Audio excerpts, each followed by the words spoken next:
how to thrive in a relationship. In an RV. Make sure you do things with each other. You're with your significant other because you enjoy them. And you enjoy their company. And their company. So one of the things that we do when we go to a new area, we'll do an online search and we'll pick out what type of activities we want to do, whether it's going to local malls, that's what she likes to do, whether it's going hiking, biking, children's museum, the zoo. Yeah, it doesn't always have to be going and doing some crazy adventure because you want to compromise.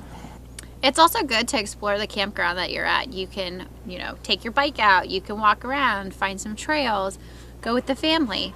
There's lots of things to do and you don't even have to leave. Yeah, it's a free activity and it brings you closer together. And what we've noticed is when we go for walks around the campground, we end up having really good conversations. Sometimes, because sometimes I do all the talking and that is not a conversation. And one of our favorite things is to look at the different rigs. When the windows are up and it's starting to get dark, Eric. You should probably talk about that. No, it's creepy. Yeah, she's kind of a creeper. A little bit. Yeah. So don't leave your shades up. When it's starting to get dark. Yeah, because you can see right you. in. She'll find you and she'll look in. Because she likes to look at the inside, the interior, how people decorated. And you could totally be a creeper in the evenings if people leave their windows open. Yeah. And we are probably guilty of that as well. So I'm sure there's a few people that creep on us. Yep. People always ask, isn't it hard to get along when you live in such a small space? Well, one trick to keeping that peace in the house is make sure you spend some time apart. It's always great to do things together, but every now and then you definitely want to have some independence.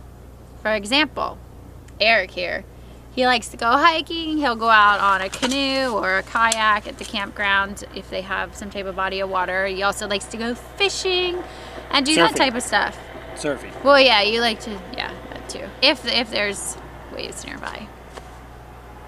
Yep. Mm-hmm. The other night, this is a good example, she went to the movies by herself because they were playing that new 50 Shades movie. I didn't have any desire to see it.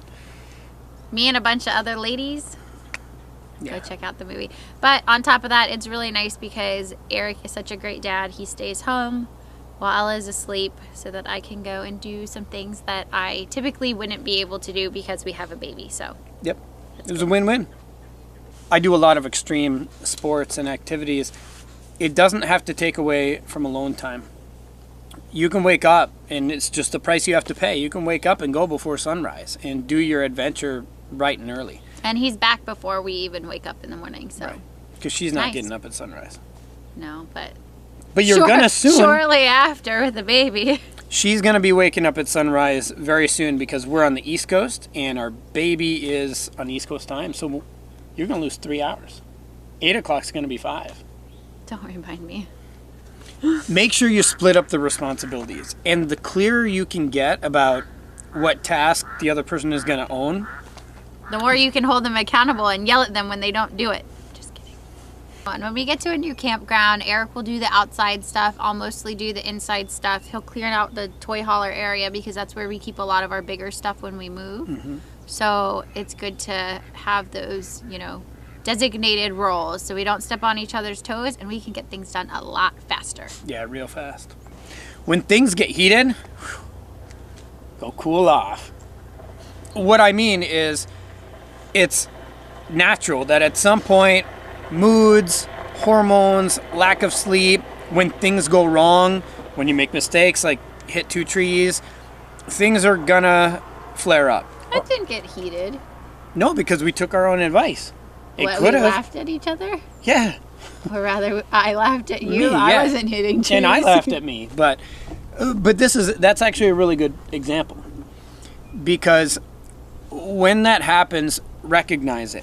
And when you realize that you're getting heated or you've got a little bit of a mood or a tude, go outside. That's a good time to cool off, go walk around the campground, and it's a fantastic opportunity to go do that thing apart that you enjoy.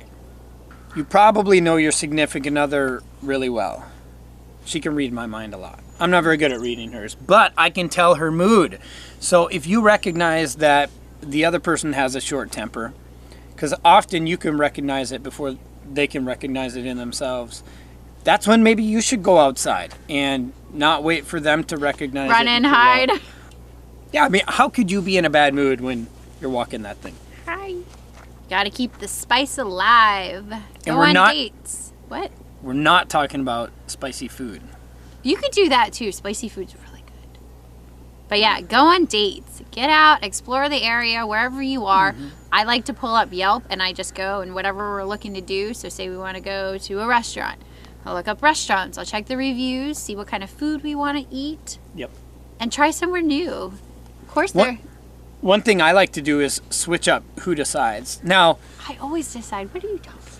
we'll do like a 3-to-1 ratio where she'll choose 3 times and I'll choose 1, but hey, take He'll what you choose can it get. and then I veto. Make sure you compromise on where you guys go camping. I like to go in the middle of nowhere and go boondocking where we can't see or hear anybody. And I like to go to a campground where they have heated pools. She likes to go to resorts where we have heated pools. And nearby shopping. Yeah, so typically she'll like to stay within 20 minutes or so of really nice shopping malls.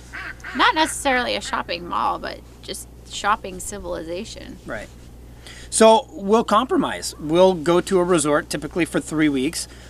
And often on the way to our next resort, we'll stay in the middle of nowhere for a few days or boondock so I can get my adventure. Or if we don't do that, we'll just make sure that the resort is in an area that I've chosen where I can go take day trips to national parks or really nice state parks, bucket list locations, so I can still have my adventure and she can still have all her amenities. You've got to make sure you take care of your health. One of the leading causes of mood swings is not drinking enough water. And taking care of your mind and your body is within your control. And it's really tough to show your significant other the excitement, the fun, and love that they deserve if you're not happy yourself and if you don't feel good. So you've got to take care of you before you can take care of them. Make sure that you communicate. Experts say that the number one leading cause of happiness in life is your relationship with your significant other. They also say that the number one factor in your happiness with your significant other is the quality of your communication. So it's a simple equation. Quality relationships come from quality communication equals your happiness. So if you want to be happy, communicate with the people that you love. I talk to Zoe all the time. We hope these tips will help you in your own relationship. If you have anything you want to add, Leave it in the comment below.